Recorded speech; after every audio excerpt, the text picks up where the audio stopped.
Well, the meaning of peace goes far beyond the absence of war. Peace means peace with oneself, peace with your family, peace with your neighbors, peace among the communities, and peace among nations. And the common denominator is equality, tolerance, opportunities for all. We have been living so long in war, in armed conflict, that people, in a way, got accustomed to that. We have lived 3 generations in war, and we are not feeling the sufferings of other people, which is how I define compassion. We have lost our compassion. We need to recuperate the compassion in order to be a normal country. When I feel sad, when I feel alone, when I feel defeated, I go and I talk to the victims. I will tell you one anecdote with one victim. We were giving houses to the most poor people in very remote regions. And we were giving them to the displaced and to the victims. And there was this peasant who came, and I said to him, "Here's the keys for your new house." He never imagined that he was going to have a new house. And I said, "Well, you lost a leg because he had one leg. He just had one leg because a mine had taken away his other leg. That you can now enjoy with your family this new house."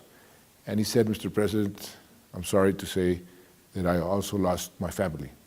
I lost all of my kids, and I lost my wife." And I looked at him and I said, I was speechless. I didn't know what to say. There's very few families who can say that they have no relatives who have been victims. But the suffering that I have endured is also with people that I have had to send, for example, to war. When I was Minister of Defense or as President, to send my soldiers and then bring them back in a coffin, and I have to tell his wife or his kids, "I'm sorry, your son died or your father died because of this war." That hurts a lot, and it has hurt me a lot, and that also was a very important determinant of my decision to persevere in this objective.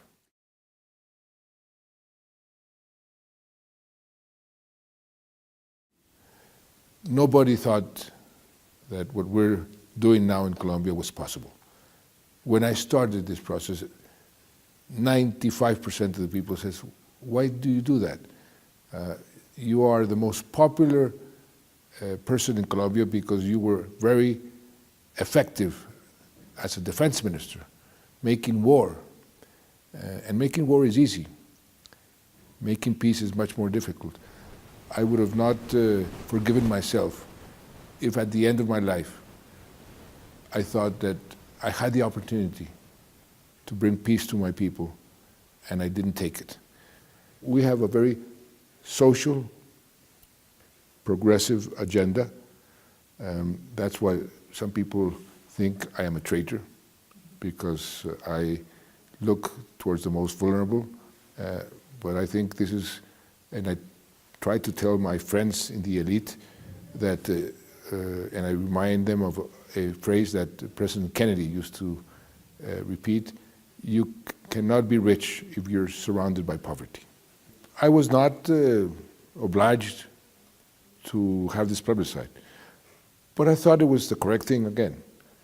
If you're going to make such a big step, it's better to have the legitimacy of the approval of the people, even though I had the constitutional legal right to sign and implement the peace process. Everybody was against it. The FARC was against it, my political party was against it, everybody, but I persisted because I thought it was the correct thing. It backfired in the sense that we didn't win.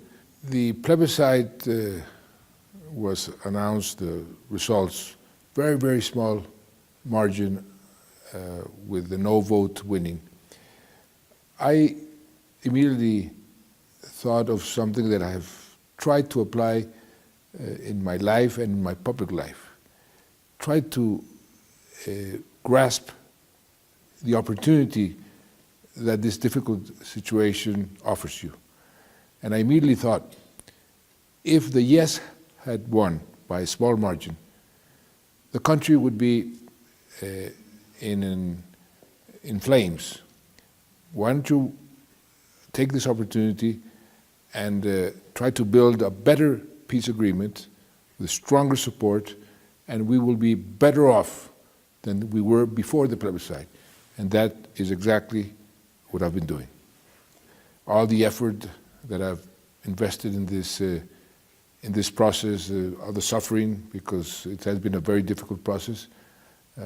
My family was all crying, my colleagues were all crying, and I said, no, don't cry, let's see how we can get out of this better. And I think it was a blessing in disguise, to tell you the truth, because the results are going to be better than if we had won the plebiscite by a small margin. When you are at war, it's very easy to lead. It's black and white. Rally around me because I am one of the heroes that are right and everybody follows. Making peace is very different, and that has made me unpopular, I hope, for the time being, because people then realize that this was the correct thing to do.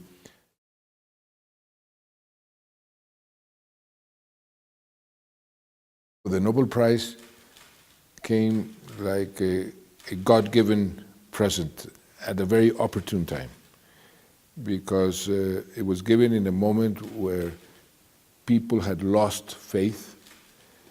People thought that the peace process was over, and I was just starting to sort of rally the forces around the new agreement. And the Nobel Prize gave me a tremendous push. It came exactly at the right moment. So I received this prize in the name of all Colombians, because it's Colombia that has been at war for so many years, but especially the victims are the ones that deserve the credit. They had taught me, for example, something that I didn't know before I started this process. I thought that the victims were going to be the most difficult ones, the ones that would not accept transitional justice, the ones that would be very hard on any concession that I would give to the FARC. And they taught me that I was wrong. The victims are the most generous one. They were very generous, very prone to accept reconciliation, to forgive. And this, for me, was a lesson of life. I think we are already in an irreversible path. There's no way back. I certainly hope so. And what we're trying to implement is the agreement as soon as possible. That's why after we lost the plebiscite, my objective is let's get a new agreement and implement it as fast as possible, because this gap and this uncertainty certainly goes against peace. For the people who voted no and for the people who voted yes, we all want peace. And we should unite and have a better peace. If we are united and we work all together to implement and construct the peace, our kids, our grandchildren would be much better off.